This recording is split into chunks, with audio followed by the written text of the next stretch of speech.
도심 하천에서 올해에만 벌써 2명이 실종됐습니다. 비교적 안전하다고 생각되는 곳에서 왜 이런 일이 벌어진 걸까요?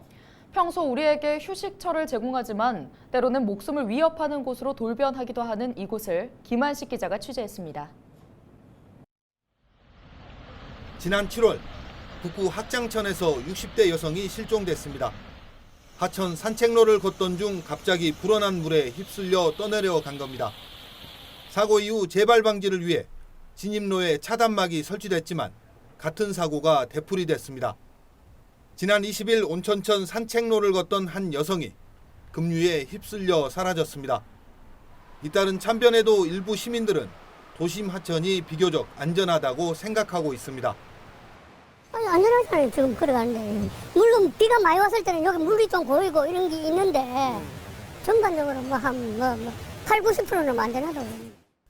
지난 20일 여성 실종 사고 당시 온천천 수위 변화입니다. 사고 당시 2시간 동안 내린 비의 양은 40mm가량. 하지만 1m도 되지 않았던 수위가 2m까지 높아지는데 20분도 채 걸리지 않았습니다. 온천천은 평소 많은 시민들이 이용하는 공간인데 시민 대부분은 그 위험성을 인식하지 못하고 있습니다. 이게 비 오면은 이제 배수에서 나오는 물이 다 이렇게 하천으로 있지 않습니까? 이게 뭐 계곡물하고 별 차이가 없어요. 이 순식간에 물이 불어나기 때문에 그 정도인데도 왔다 갔다 하신 분들은 있습니다.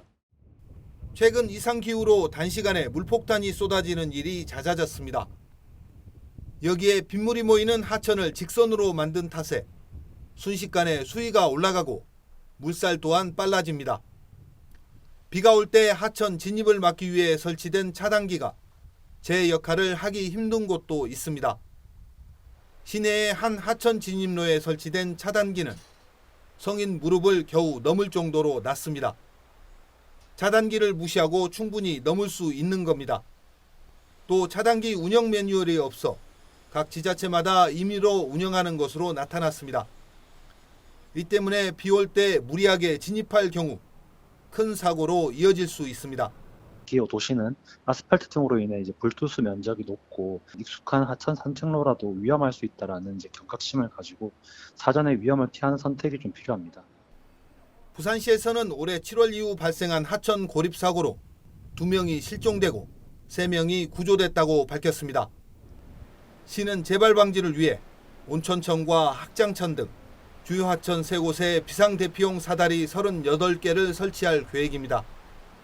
헬로티비 뉴스 김한식입니다.